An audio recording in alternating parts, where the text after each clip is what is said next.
Hi, everyone. Good morning. Welcome to Office Hours. It's fantastic to have you here on this wonderful Friday the 13th. It's a little bit of a spooky episode, we may say, but we'll get into that in a little bit.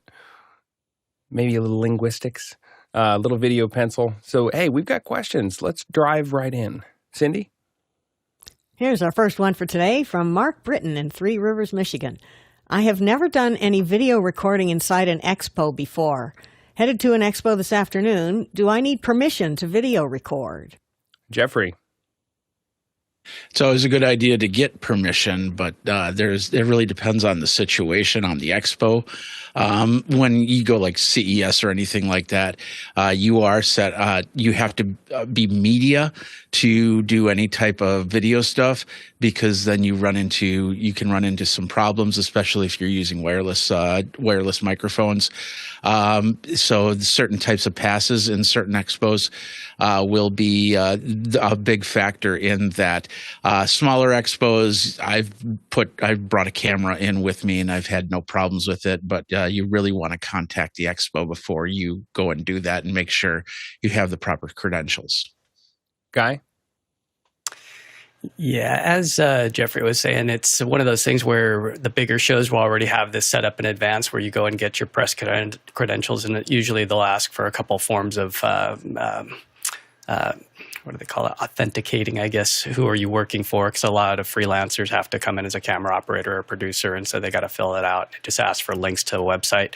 Once you get past that point, I'd look around at some of the different sites. Like for NAB, you could look at the different styles of coverage. I'm even looking at this if we're going to do any coverage this year beyond just after hours. Like, what style is somebody like Gotham Sound doing, where the host is actually wearing a headset? Let's see if they cut to the host in this one. Yeah, you can see him. He's interviewing where he's wearing a headset microphone, and then I can't remember if he does the same thing with the talent or the exhibitor. So you want to look at these different styles. Do you just have the exhibitor talking, or do you have host and exhibitor? Are you holding the camera and you're just fielding questions? If so, how good is the audio going to be? And you do want a taste of the ambience. Like, this one sounds really dry to me when he has two guests, both wearing these headset microphones. So this is Gotham Sounds. I'd encourage you to read watch some of their videos and learn what they're doing, because they are using a bonded cellular, but they've had some issues with their bond because they're not paying the big bucks, so they're using something kind of simple. So they wind up having to re-upload. So during they're live, but the quality isn't there, and they take some hits. So that's what I'm trying to avoid this year. We're going to try out the Miri. Miri's graciously offered free bandwidth for us to use if we put a little sponsor tag. So if we do go roaming, the original plan was to use Omar's simple system and backhaul that to his Los Angeles vMix station like we did last year and push it into after hours. This year, I'm waiting on my press credentials to come in, but we got them last year, so that shouldn't be a problem. But again, a bigger show with 60 to 100,000 people, the press credentials are already going to be all set up well in advance. CES, they actually put stickers on your gear as you come through, so my whole rig, everything had press stickers on it, and then I wasn't messed with. I could go waltz through anywhere, and it was kind of cool being able to take in big stuff, big batteries, big bags, and no problem. So as long as you get it cleared in advance, you're golden. But if you don't, leave time for it on the morning of, if you're trying to get in and hit a certain time, because you want to get that stuff well in advance. You want to get it all cleared, especially if you do have any hired hands. Make sure that they're able to get their press credentials as well. And Mark mentions in the chat that this is an outdoor sport fishing show. So it is going to depend with any of these events or venues. It's going to, I guess, I don't know the right way to say this, but read the room a little bit. If it is a technology forward event and they're embracing influencers and everybody and their brother is taking some sort of video, then you're not going to stick out. If nobody's taking a video and you're trying to, steal a shot, then you might draw attention to yourself. The other thing that you need to think about is, what are you shooting with? Is someone on camera talking, or are you shooting clips that you're going to cut together later?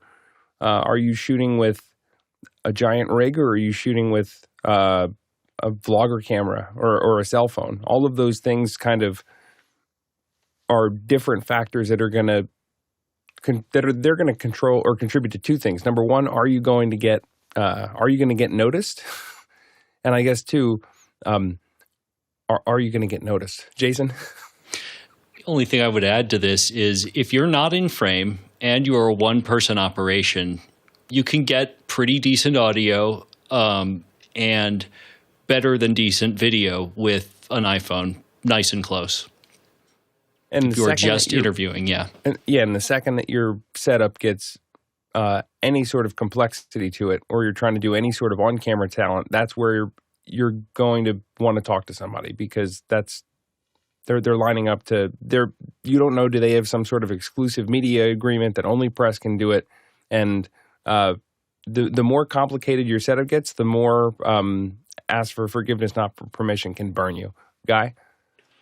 Yeah, it is that let the participants know beforehand. If they know that they're going to be recorded, then they may act a different way, especially a fishing show. I can imagine that some people just, they don't want to be on camera. Other people are like hams, So letting people know, I remember at these seminars, we used to always post at the doors, you're being recorded in advance. They had to sign something that agreed, but they usually wouldn't read it. And they're like, I didn't know I was going to be on air. And it's like, yeah, that's what we do. That's what all these decks back here at these events are doing. They're all recording you. And this was back in the tape days, and we had to make sure we had enough tape for a 4-day event. But yeah, people would react differently depending on when they read that sign and if they knew that they were going to be on camera and that this could potentially be material that was going to be sold later. So then that's a double whammy, where it's like, not only are you going to be on it, but people are going to pay to watch you and hear you.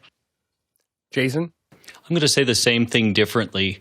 The things that we cover on office hours, the trade shows, it is both expressed and implied that you're waiving your right to privacy when you walk into this public place.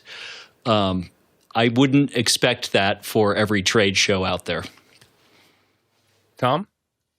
And finally, if you can bring someone extra along, have a blocker, someone who will keep the other people who are not paying attention at a trade show out of the shot. Jeffrey? And finally, don't bring too much stuff. Yeah, it would really contact the expo and ask them what you can do, what you can't do. It's some don't even allow you to bring in camera tripods with dollies or carts. Some do. So really, the contact of the expo is the most important part at this time to make sure that you're in line without getting kicked out. Guy, wrap us up. And I'll just say, if it's outdoor, and I know you know this, but bring ND or a way of toning down that sunlight, and then be ready to, control your lighting, whether it be with exposure or bring in some kind of bounce or fill or some way of getting your talent into a nice position where the sun's not just beating down on them, so all your shots just look like, this raccoon eyes. And then the last thing would be batteries. Be very aware that you'll burn through a lot of batteries, and keep extras. Next question. This is my question, Cindy Drozda in Erie, Colorado. I want to learn the vMix telestrator feature. What surfaces can I use to draw on, and how do I set them up? I need it to be on a touch screen. Jeffrey?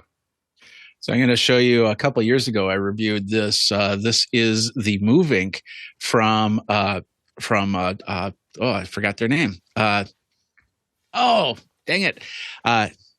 You guys know the name. Anyway, the whole point is it is a display. It's run off a USB-C, and it allows you to draw right on the screen. And then it's got it's high DPI.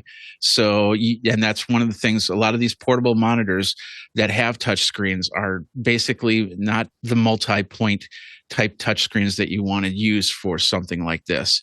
Wacom, that's the name I was trying to think of. So this is the Wacom Move Ink, and you can see how thin that is. And this is a couple of years old. They've got a newer version out since then, but these are great because you can set them on the table, you can put them on a little riser, and do the work that you need. Chris? Yeah, so there's a handful of options in terms of getting like an actual touch interface.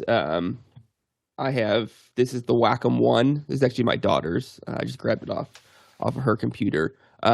This will run off, if your computer supports it, it will run off of just a USB cable, USB-C into your computer. My computer here actually does not have that capability, and they sell an HDMI dongle that kind of splits off and runs power and HDMI, and so it would just be an HDMI into that.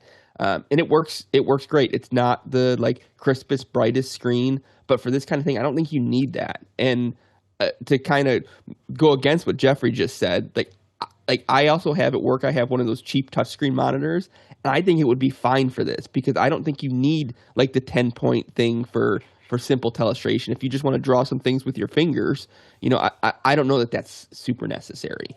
And so you can find those on Amazon for, I think $150 is what I spent on the ones that we have, and they're not great. They're not super high quality, but they're fine, right? And if you want super high resolution touch and all that stuff, then you pay for it. And then obviously your other option is with an iPad, and you can with vMix you can just open the vMix telestrator link in the web browser.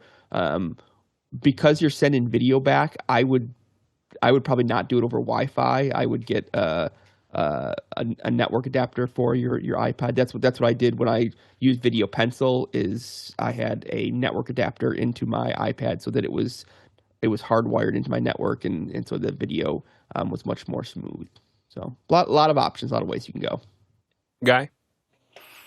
Yeah, I'm using that setup myself. Be aware of just the load that it puts on. As Chris was saying, that you're basically passing the video through a web browser, and you could change the bit rate of that, or you could just say no video. So I'm using a Wacom. It's this monster right here, and this one does have a touch display as well. So if I turn on telestration, you can see that I can smoothly write across this, and it's a joy to use something this big, but it's also, you can see how much desk real estate it takes up. It's just a monster. And then up here, I have the smaller one with Shoot. So let me cut to what that looks like, just so you could see the difference in quality. So this is a new iPad. So it's an iPad mini, and you could see that with the 1080p 30 with NDI. And now if I telestrate on here, you could see, maybe that's not the best color, but you also have this dimming capability. So if you're doing like 2 + 2, equals 4, you could see that kind of, actually, that didn't, oh yeah, it did come across. It shakes your camera when you do the telestration.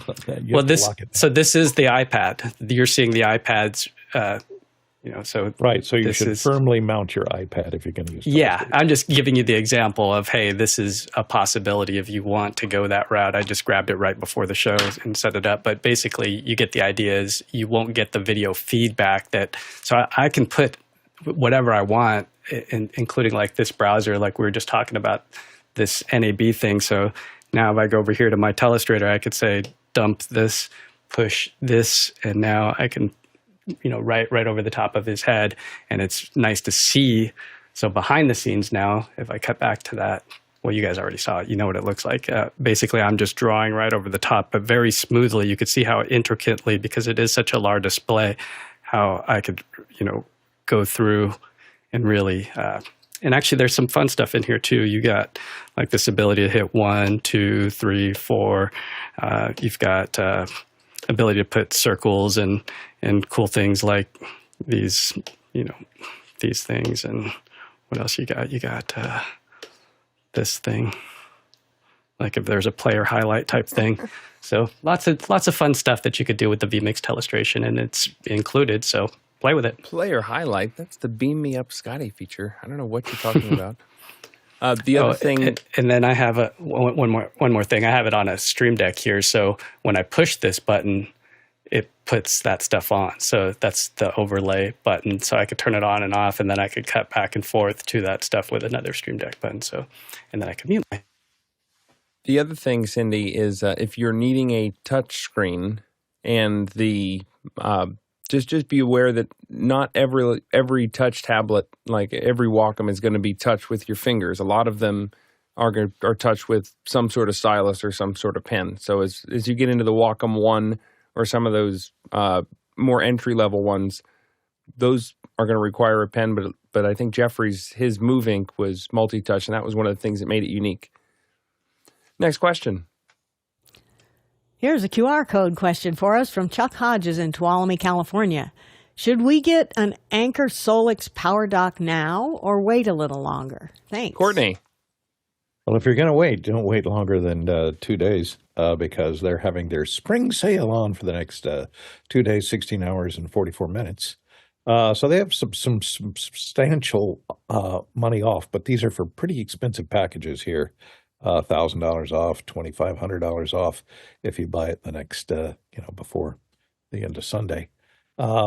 But the Anker makes really good stuff. This is a lot of their stuff that they have on this sale is really designed for, campers who want to put up solar panels, or if you're going to operate equipment from a vehicle, that's handy to have. They have these others down here. The smallest one, I think, is you get about $300 off for this smaller one. It has a battery backup power supply. So, look around. Anker does make some great stuff. There are certainly cheaper things available out there, but they are having this spring early bird sale up to about 35% off if you shop before Sunday. Jeffrey? The only thing I'll add, I've used Anker stuff before, but I've never used these types of batteries, and they're all pretty much the same. But the only thing that I'll suggest is it's got a somewhat portable modular system, but make sure that you get one, especially if you're going to be taking some of these out for mobile production. You'll want to have them on wheels or some way that they can easily be transported from point A to point B.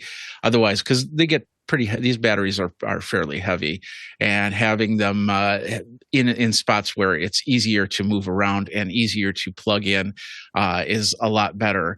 But if you're just doing it to solidify your home from power outages or anything like that, then it looks like a pretty decent system. Jason? Courtney, forgive me if I'm wrong here, but what I saw when you did the screenshot or the live switch is subscriber only. And I guess I'm wondering what you're subscribing to here. Is it a battery subscription, or I'm pretty sure these were solar it's just a panels? subscription to their website. Okay.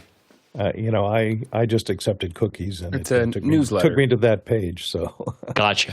I didn't have to sign up. I'm not a subscriber. The subscribe part is that they want you on their newsletter so that they can send you emails and ads. I picked up one of the C1000s about a year ago when they were doing these sales, and they had it for $400 or $600 off, and so I got it pretty cheap because it had retailed for about $1,000. I have the Anker Solix C1000 and one of the EcoFlows that it's about the same size. Two reasons I got them. Number one, it's just nice to have a portable, heavy-duty battery for if you have weather and you expect any sort of power outages. So I have UPSs on all the things that you would put UPSs on, but then when people are like, I want to charge a phone, I want to charge a laptop, I want to do that, it's nice to just put that in the middle of the living room. The other thing that I found is that I was actually helping out with an event where we needed sound reinforcement, but the gathering was happening in the woods.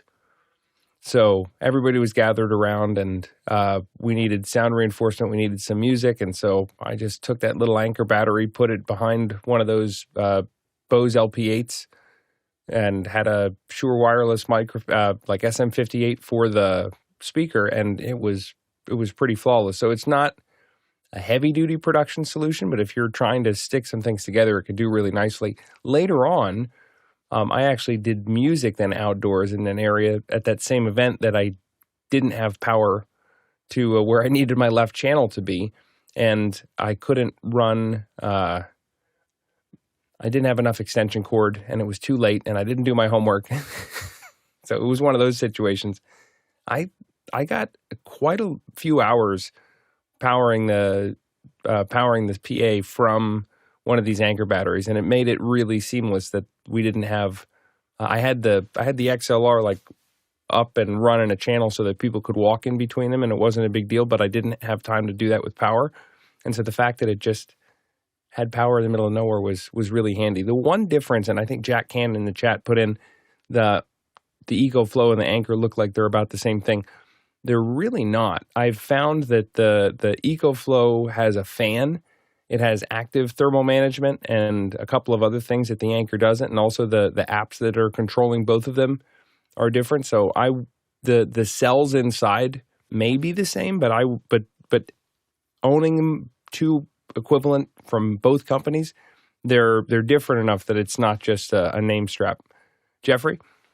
Yeah, I was going to mention that because we had a battery called Geniverse at one time, and it had a name before that, but they had an identity crisis, and we were getting these batteries from them to really review them, but they were an offshoot, actually a sister company to Jackery, and I found that out about a year later. The company Geniverse doesn't do the battery part anymore. I think they're still around, but they do something different in powering.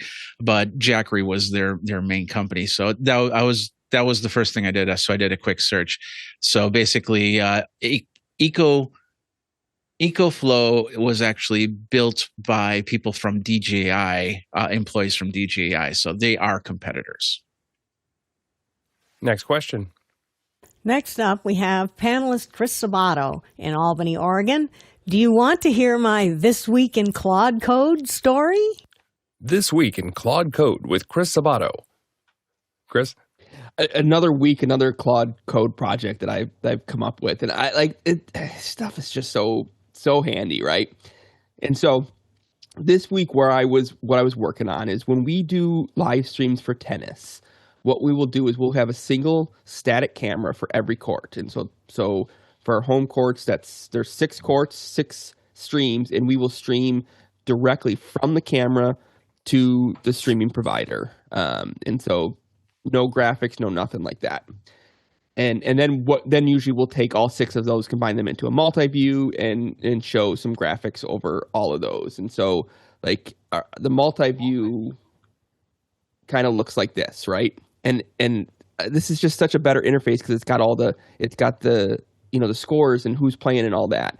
And I wanted a way to have that score bug on the individual cameras, but I can't set up 6 instances of vMix, and so how do I do this? And so I started my conversation, actually not with Claude.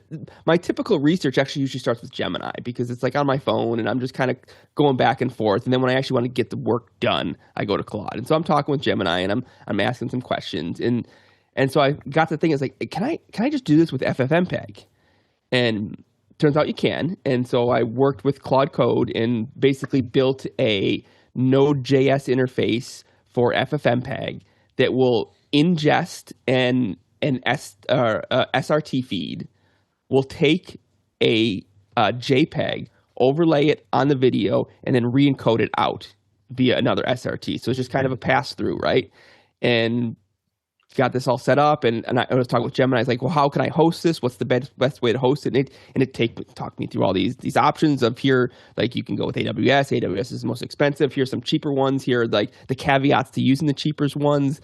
And I ended up with a service called Vultr, VULTR, and for like 50 cents an hour, I'm getting a NVIDIA GPU, and I can go 6 in, 6 out.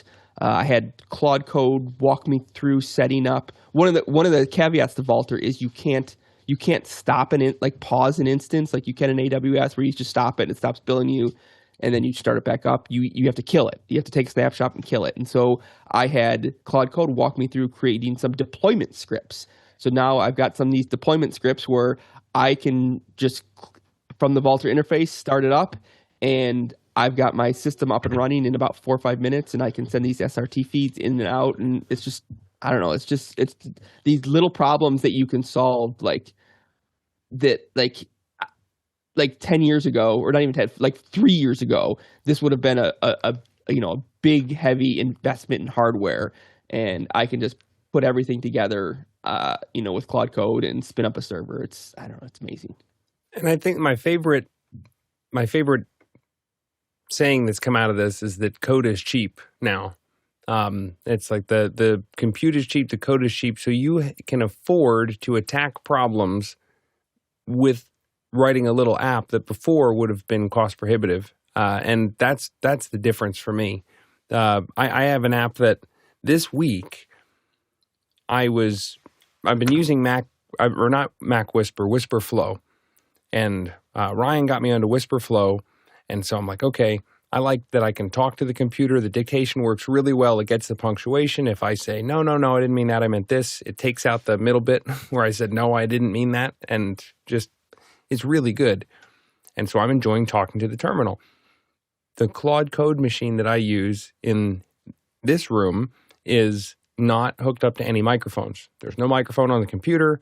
The microphone's hooked into the Zoom machine, so I can't get the audio there. And I was like, well, what if I had a way that I could send NDI audio from one computer to the other computer and just have it be in a little menu bar app? And so I'm asking all these questions like, well, NDI has NDI free audio as part of the SDK, but it doesn't, there's no like pre-built app from NDI for it. And then I'm looking online and some people have built something, but they've charged it and it's doing too much. And I was like, I just don't want it to do the thing. I've always made, I shouldn't say always made, but I've made like 6 Next.js apps with Claude Code. Now I'm like, okay, well, what if I made a little Mac menu bar utility? And so what I came out with, or what I ended up with, was this little, if I scroll in here, I have this little app here. I call it the NDI Minecart because it's transporting your audio. And I'm from the coal region of Pennsylvania, so all of my apps have to have a little link to that. And so I can say, listen to this source. This is where I want you to broadcast it if I want you to. And then I say, start listening. And not only does it start listening, but it gives me a little meters and tells me, you know, what the audio level is. And so if I have this microphone, I don't have it piped into that right now. But if I have the microphone, it's, you know, with a little, and I need to calibrate my monitors. If this microphone's going through, it's with a couple 100 milliseconds of latency, but now I didn't have to do any I didn't have to install any apps that were really heavy. It was just really low level. And that was, I don't know, probably happened over the course of an hour with about 10 minutes of active work.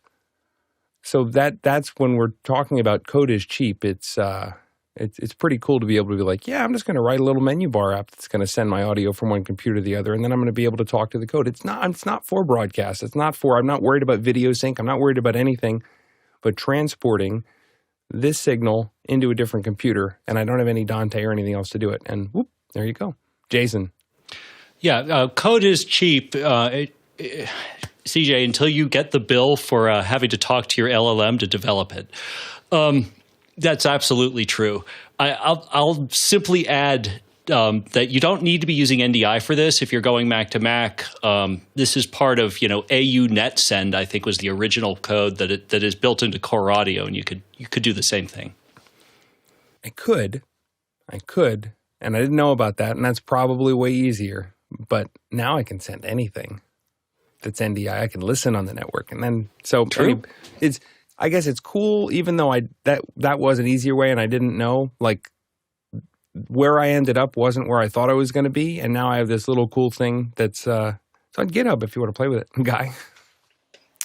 Yeah, thanks for sharing, Chris. That's a cool story. One of the things to add on to that is don't be afraid to look at the Geminis and the other LLMs out there. So this week, just to add on to his Claude Code story, because mine would have a not safe for work, just angry at Claude story. So I switched over to what they call Codex, which is OpenAI. And sometimes it's a good idea just to install it if you have the space on. It doesn't take up much. And then just ask it, say, hey, go look at these files and look at this code. You might be surprised because, GitHub is where a lot of this stuff was learned. So I was having some problems with a GitHub thing, and I said, well, OpenAI is a little smarter. Let's have it take a look at it. And it totally solved the problem that I've been working on for hours in 5 minutes. So sometimes you might want to have a code reviewer, so to speak. And I even told Claude, I said, I'm going to have another LLM look at your code. And it's like, tell the other guy this. So they made a handoff, and so it smoothly handed off. And this is where you get into this multi-agent thing, which I'm still discovering with this whole OpenClaw and how people have multiple agents. But yeah, there's something about having other LLMs look at your work and see what it thinks of it rather than just relying on the one. Yeah, you have to think of yourself almost as a project manager or an architect who is directing, multiple different AIs to do work. So I'm going to have the main partner that I'm working with. But then I'm going to start a little competition. And then I'm going to say, hey, I know I wrote this in Claude, but Codex, you should look at this. Or there are some skills, like there's a security review, a code review. Claude Superpowers has a code review. That plugin from 2389 Research, which is Fresh Eyes Review, does a really good job. There's also a documentation audit. So you can have, if you choose to instruct it this way, you can have a bunch of different lenses, a bunch of different perspectives, look at the code and then work on it. And again, much like a project manager or program manager might not know how to write the code, they do know how to use the resources to try and get to the end goal. And that's pretty powerful. My favorite way I've heard the LLM coding partners described is like they're like really, really, really smart, like PhD coding students. So they're brilliant, but sometimes they go out and party a little too hard, and they're a little froggy, and they go off the reservation a little bit, and you need to. They're savant idiots. I mean, not idiot savants, right? So if you're having fun and you'd like to see that there's a lot more to this community than just the show, you should check out officehours.global/join. That's officehours.global/join. And this is where you can not only get into Mukana, which runs the show. It allows you to get into our chat. And there's a lot of great conversation happening in the chat. But it also lets you get on our mailing list so you can get the links to get into the Discord, to get into After Hours. There's a really rich community here. And if you're only watching on YouTube, I think you're missing half the show. So go to officehours.global/join, and we'd love to see you there. Next question.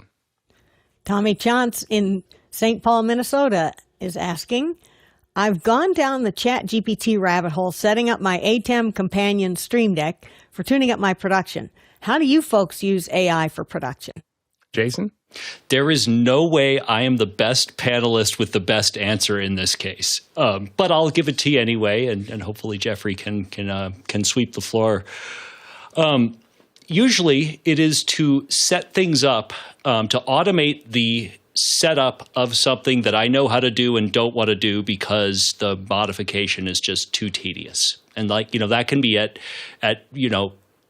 for pre-production or for real-time light speed modification. Jeffrey? Scripts. That's what I do. So basically what happens is it's mostly post-production, but pre-production's there too. Like for instance, if you want to create a simple spreadsheet or something like that, and you just want to put in the names, you put in the information that it needs, and then it creates that spreadsheet, and then it can port over to Excel, it can port over to Google Sheets or whatever, and then you have that all set up, and you don't have to recreate the wheel every single time. So scripts like that are perfect. I've got prompt scripts that I set up, and there's ways that you can do it within ChatGPT. So it's just basically a press of a button. But I open up a notepad editor and I copy and I paste everything in there.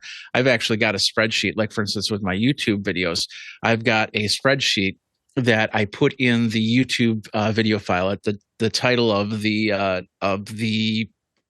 video, and then any other links or hashtags or anything like that. And then I have a prompt, which I can then copy and then put into Gemini or ChatGPT that basically says, take this, it's a text file that I make from the video using a AI on my computer called Vibe. And then I'd say, take this text file and then turn it into something that I can use for my website or for YouTube with appropriate hashtags and appropriate regular tags. And then it does all of that for me. So there's a lot of things you can do if you have the right prompt set up for that. And you can have that, like I said, within the program or set up into your own thing where you just basically copy and paste it from there. And it's not going to be perfect. It's never going to be perfect for anything. In fact, I just ran a prompt and all of a sudden it just went off the rails. So you definitely want to always edit it and make sure that it's doing exactly what you're looking for, because ChatGPT and Gemini, they forget what you want every single time, and they'll do it differently every single time. So if you've got all that and it's prompted right, then it will do the best that it can to make it exactly the way that you want it. Chris. And like I said before, for me, you've seen all the tools that I use. Obviously, for me, a lot of it is like bouncing ideas and like I have this kind of thought of something that might help, might work, and so I ask a question and it comes back, and then I think, well, what about this and what about that, and that's kind of where I got to with this latest one with the deployment scripts. And when I got it all set up and I was like, oh, this is a great deal on this instance. And then I realized that I couldn't just pause it. I just had to I either had to keep paying for it and keep it running, or I had to destroy it and start from scratch. And so I'm like talking, I was like, well, is like snapshots the best way to go? Like, would deployment scripts be better? And it's like, yeah, deployment scripts would be way better. Would you like me to write them for you?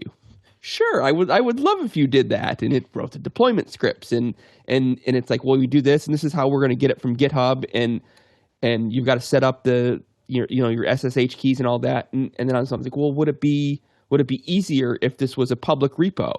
And it's like, yes, this would be way easier if this was a public repo. Let me look at it to make sure we can make it public. And it goes through and it's like, okay, this and this and this. There's nothing here that can't be public. This, I think we're good to go. And so it's like, okay, well, let's do that. And so it's just kind of this kind of back and forth of like, I have a sense of what I want to do, but it's not fleshed out, and it's real helpful in kind of fleshing some of those out and answering some of those questions. And sometimes you can just be like, do the thing. And let it do it, and other times you can just kind of go back and forth and kind of guide it, and it's more of a two-way street. Guy? Yeah, and I'm thankful for this group. I feel like I'm 6 months ahead of everybody else and picking up some of the knowledge from the developers like Chris Sabato, who come from that background, and Churig has taught me so many things. But one of them was that I heard Chris mention, I think he was just talking in after hours, and he was talking about GitHub in action. So yesterday I created my first Electron app, which I was just blown away that Guy, this normal like video production guy is making exe apps out of GitHub. It's just mind-boggling. And then Jeffrey, just to let you know that it doesn't have to forget. So this is one of the things that as you get deeper down the rabbit hole, you start to create MD files and skills and memory files, and it'll never forget. So you got to train it, and then you got to document it. And so if you're just using regular ChatGPT, you're missing out on a lot. There's Codex, there's Claude Code, and these are where you could go in there and store files so it knows things. You don't have to retrain it. So as I was training mine on how to do DaVinci Resolve, once it learned it could do it so fast. So that's the true nature of AI. It's not just it is machine learning, but it's how you retain that and then let it make decisions for you. So one of the ways that when we ask how am I using it in production, so right now I'm developing something that will allow, while I'm operating a PTZ camera, a lot of times I have to track a CEO on stage. And so when I'm doing that, he's talking for half an hour and I'm wrapped up and I'm on one guy because we don't have auto tracking and they don't like it anyway. We've got UE 150s and now we got a UE 160. But the thing is, we got 5 more, and there's 2 on the crowd that are mounted really high up in truss. And they ask me over comms, they say, hey, give me another shot of the crowd. And I'm like, I can't release, like I'm following this guy and I'm in a super source, so I can't just release and unless you give me permission and you cut to a wide shot or something. So I'm looking at this PTZ optics camera where it says, with the AI that I'm using, that it could find smiling faces. So this to me would be great if I had a Stream Deck pedal where I can just push my foot and start the scan where it can either trace route or it can go through and find and detect these smiling faces for me. So then I'm giving the director options, because I'm always trying to give the director something fresh, because I'm looking at, as a camera operator, I'm trying to give them the best shot when I'm allowed to, go look around. And so they'll say, give me something different on 3. And I'm like, when I'm wrapped, I can't, it's like, I'm stuck, you got me in the box. And so they know they got to release me. So having this AI find faces will be a game changer for these multi-day events. It just makes it so much more dynamic when you have these crowd reaction shots for somebody laughing. But to have 2 more cameras on autopilot where I don't have to pay a remote operator, and they don't have to stick, hotel and Ubers and all that stuff and fly somebody in just to sit there and get crowd shots. Jeffrey? To reiterate, my focus was more on the edit, being the editor of whatever you do on ChatGPT. Yeah, I know that you can set up stuff. I used N8N for a long time at the beginning to try and get more automation and stuff like that. But you've got to be an editor, because the bottom line is that you're always putting new stuff in, and you get things like for instance, I deal with this with Sora all the time. If you spell check always will change a word, and that's especially with iOS, it will change the word way after you've typed it in. And I've noticed that. And so you have to go back and make sure that the prompt is exactly what you need it to be. And then when it runs, otherwise it'll run and then all of a sudden some name is grossly misspelled because it's a really long name or something like that if you're doing like a lower third graphic. So keep that in mind when you're doing these prompts. You've got to be that editor. Otherwise, if you take that to production and that name is misspelled, you might have just ruined your whole relationship with that client. The last thing I'll mention is one of my superpowers with AI, not the Claude superpower, but is I always remember that it wants to please me and it wants to agree with me. So if I say, is this a good idea? It is going to say yes, even if it is the worst idea in the world. So and I try not to lead the witness when I'm going through the questioning. And if I have an idea that I think will work that we haven't discussed yet, I'll say, what are the downsides to doing it this way? Or what are the cons of doing it this way? And then it'll go through and it'll list all of the flaws in the line of thinking that you have. And then you can just make a decision at that point. Okay, well, if those are the cons, it'll work. Sometimes it says, well, this and this and this are a con. But now that you say that, and then it goes and brrr, next thing you know, it's like, actually, that's a really good idea. Why don't we do it that way? So you have to, in the way that you're interacting, you do have to keep in mind some of the tendencies and prompt around them. Jason? This doesn't always work, but it can be controlled with what I put in, in my built-in instructions are avoid sycophantic responses. Just full stop. And then a guy's got if you were X, how would you do it? It's like the role-based prompting. If you were Steve Jobs, if you were an engineer, if you were an expert, this. Yeah, role-based prompting is one of, we started doing it way early, but it still holds up. Jason? I'm sorry, next question. Next up is Douglas Carmichael asking, would the Belfast method be considered an early version of REMI? Go ahead, Jason. Assuming REMI is remote integration, yes, but not an early one. The first time I heard REMI was the 1996 Atlanta Games, the Atlanta Olympics, and that was 30 years ago. So not an early one. And I guess you could also call REMI ISDN lines and remote into a studio that radio has done for a very long time and probably still does, just not over ISDN. Guy? Yeah, I asked our friend ChatGPT, and then I threw it into Claude just to come up with a nice little diagram here to put the side-by-side to, show you where we're at. So really what that Belfast method was what I would call more of a hybrid, because the cameras were at the venue, switcher was at the venue, operators were remote, and the location was mixed. So that's more of a hybrid at home. If it would have been a REMI, then that would have been where the venue had the cameras, but the switchers was at a remote facility, the operators are a remote facility. And then when you talk about cloud production, you can see that at the bottom there, we've got anywhere, which is a lot of what we're doing with, let's say, extra hours, where that's full on cloud because operators everywhere, the hosts are everywhere. So I can put up this diagram somewhere if it helps you, but it's definitely not a REMI, because that would mean that the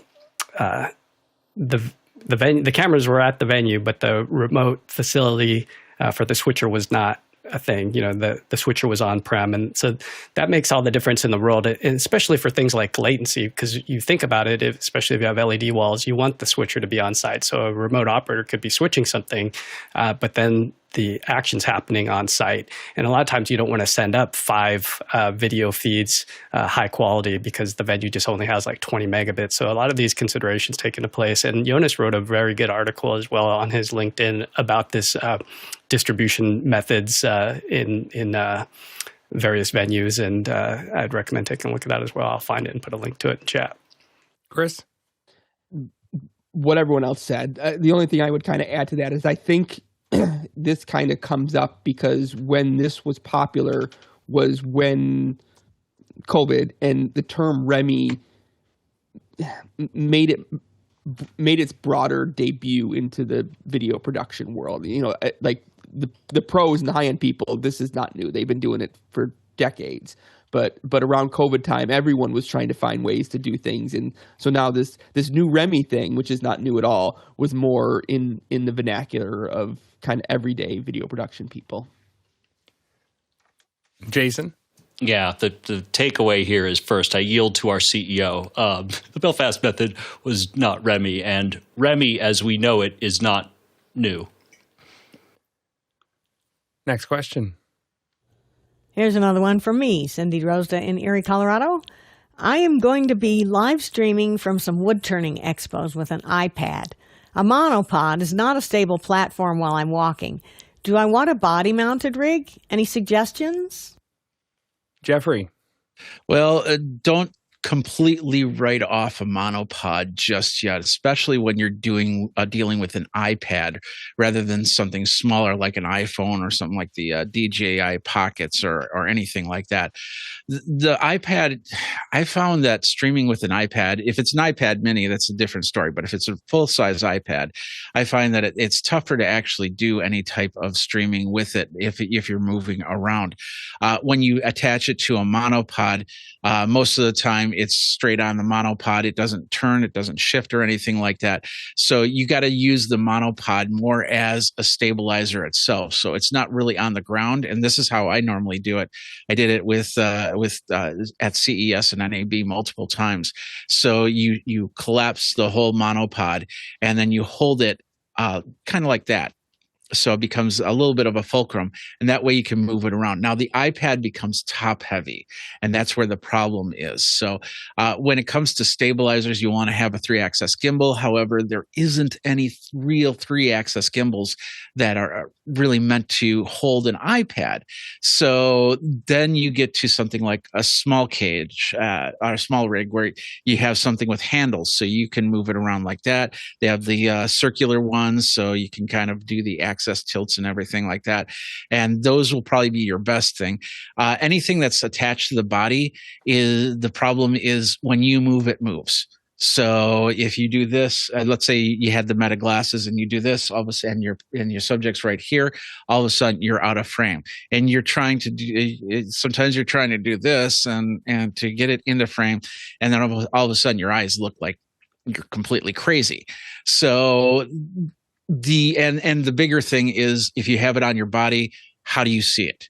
Because you cannot see it. So if you're looking at a product, it could be on the top left corner rather than be in center. So I would actually try and use your iPhone more than your iPad. But if you're going to use the iPad, I would get a cage around it with some handles and then do the 2-handle thing, trying to move that. If you need one hand to keep free, then the monopod might be the better solution overall. Chris? Jeffrey's obviously done this more than I have, but if I were going to do this, I would not be using an iPad. I'd be using a phone and a gimbal, or even going simple and getting one of the Osmo mobiles and just something small on a gimbal that you can walk around and it's gonna steady itself. That you can go big and you can get complicated, but I think smaller and easier is probably better. Courtney? Yeah, I concur with everybody so far. The gimbal is really a necessity. If anything is mounted to the body, it's going to be too shaky, and it's going to make everybody that's watching live stream-wise seasick from watching you walk around, and everything's going to be jumping up and down as you walk. So you need some type of image stabilization, and you know, there's tons of gimbals. The DJI Osmo mobiles might be able to hold an iPad mini, so that might be a solution, but probably not. So these are all designed for phones. You can get them fairly cheaply, and you might want to, you know, the stress of carrying this around in your hand all the time, you might go for something like this, which is a monopod with little feet that you can fold out. So if you do want to step into the shot, you can stick that gimbal on the top of one of these monopods like this one, this little package that comes from Amazon for about $134 that has a little base with feet that can go on the bottom of the monopod. And that way you can set it up and walk away from it and into the shot and then still have your stabilizer on the top of it. So that's a solution that you could have and still use your iPad if it's an iPad mini or a phone, preferably a iPhone or a Cindy? Android phone. To give a little more background to this, I've done it before, and I kind of need the iPad, not a phone, because I want to be online on StreamYard so I can interact with the audience and put their questions up on the screen, flip from my face camera to back camera, looking at products and interviewing vendors. And so phone is out of the question. Gimbal for the iPad I have not found. I found that I have one of those monopods with the feet. Great. Except when I'm walking, it gets tangled up in my feet and I whack into it, and collapsing it and putting it down again is not such an option. So I thought maybe a body mount rig where the thing was in front of me, like Alex made up last year or so. But yeah, I hear you about the body movement. So, I'm still looking for more ideas about how to use a monopod correctly, maybe. Jeffrey? With that new information, that's an interesting thing there, Cindy, because I don't want you to knock, and I do it all the time with my monopod. The one that Courtney was showing, that was the Sarui, and that was the first monopod that I got when I started doing this, and I was using regular cameras to do that. And the one thing I liked about the Sarui is the feet on that. They were super long, so it didn't matter. I could actually set that thing down, especially on a padded carpet, and for 90% of the time it would stay there. And that's what I really liked about that. However, if you're trying to avoid that with the iPad, then that becomes problematic. There's no other solution. There's no stabilizer. I suppose you could get a full body rig stabilizer, like the camera operated, like a camera operated stabilizer. But the reality is for the iPad, that's just going to cost way too much. And the other thing is you're talking about body connected stuff and you're using that through StreamYard. Then you start dealing with latency issues. So all of a sudden your body cam, which is streaming, is just way too off base when it comes into the iPad. So you're talking about something they're not seeing what you're talking about. And we all know that at expos and things like that, the Wi-Fi is just horrendous. So if you're live streaming that way without a solid wireless base, then all of a sudden you could be coming up with breaks or anything like that, where you might even get questions like 20 minutes later, and of course you've already moved on to the next product. So how do you answer a question like that? So these are the things that you might want to put into thought when you're doing that. If you've got something that's stable with your own Wi-Fi in an enclosed area where you can bring people in, ask questions, that's going to be a little bit better than you going out to the show floor and doing that, because you might run into a whole bunch of problems with that. Bringing in that question area, you got to remember that when somebody's watching the video that you're streaming, it could be instantaneous, it could be 20 seconds later. And then they have to think of the question, type up the question, and then that shows up. So once again, you could be 2-3 minutes down the road and that question's not viable anymore. Guy? So many things. There's some cool apps out there too, like Mavis is one that I'm beta testing that is a replacement for what used to be called Teradek On Air. And Teradek On Air allowed you to use multiple cameras, which would be iPhones or iPads. And so don't forget that if you have another device, that you can use the iPad as a switcher and then use something that has a forward-facing camera that's a little bit more robust, because the picture quality, depending on which iPad you have, that's why I wanted to show you the picture quality earlier of the iPad mini. The front-facing camera on this is phenomenal. They totally upgraded it. And same with that new MacBook Neo. Now, the other thing to think about is as Jeffrey was saying, is how many outs do you have for your internet? Because on mine, I've had Verizon on the iPad and then AT&T on my phone, and then I just was able to have it bounce back and forth or use Speedify and bond the two. So as you do this, especially if it's multi-day, you're going to realize that you want some kind of cart solution. So one of the things that we did when we did Cinegear, if you watch Omar's footage that we put up, he used a cart solution with bonded cellular, and that's what I recommend, because then you don't have to worry so much about batteries. I mean, the batteries on an iPad last quite a while, but you'd be surprised at how fast you could burn through batteries if you're transmitting. And then the other thing would be water. Be aware that if you're the solo person, you're going to get fatigued, and so have water ready to go if it's a multi-day event. Just keep yourself hydrated. Jason? As a lowly 50% of the audio rig, of the body behind the audio rig that Alex last did at NAB last year, I can't imagine being in frame and doing anything body mounted. Let me put it this way: I would rather be live with 2 phones than 1 iPad. And Cindy? It sounds like I have to think about some more connectivity issues here and make my rig bigger. I do have backup battery ready for that iPad, but it's got one USB-C to plug in everything I want. So, more stuff to do. But I wanted to just make a quick comment that in the wood turning world, I wouldn't need to ask permission to do any live streaming. I could just go walk in there and do it, because nobody's doing that. They've never heard of it, most of them, and the audience loves it. So and it's Cindy Drosta. I mean, she's got the wood turning I'm channel. a big player in the It's a big scene deal. too, but yeah. Guy. Yeah, one more thing. If you have cameras already that have zoom, and depending on how close you can get to these machines, and if you're trying to show close-ups, some of these apps will allow you to use the CMO, which allows you to use a mirrorless or a DSLR or even a regular camcorder and put SDI or HDMI in. And these are cheap now. I mean, you could get these for like $70. When I bought it, it was $200. So they're really great for things like this, where you want that zoom in, but you want to use an iPad because of the transmission or because of the battery life or whatnot. But be aware that if you have a good camera, may as well use it. The other thing I was going to kind of joke around about is that you could, just get 70 pounds of Steadicam, and you could be like this guy where you got a teleprompter, so you could bring us in, and then you'd have a VizLink, and you'd have, just a few other things like an Alexa, and, you just get one of those. Hey, if you're finding office hours valuable, there are a couple ways that you can give some of that value back. You can volunteer. You can be on the panel. You can be on the back-end crew. You can also just like and subscribe to the show.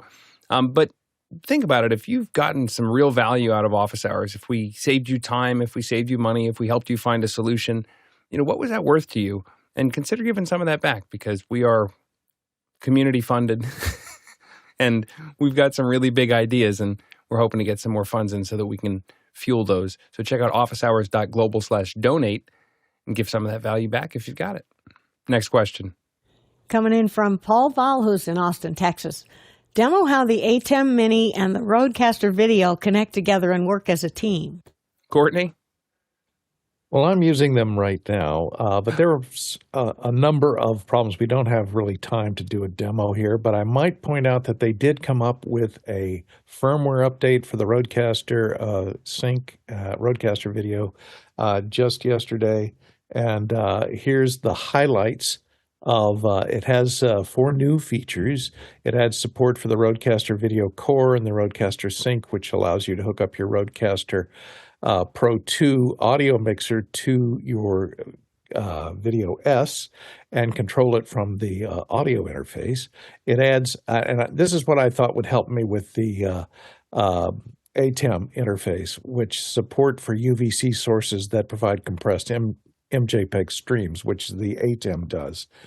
And before the ATEM USB-C or UVC output wouldn't go directly into the USB-C input on the Rodecaster, and it still doesn't work. I tested it last night, so that doesn't solve that problem, although it does have a broader source of webcams that will plug into it.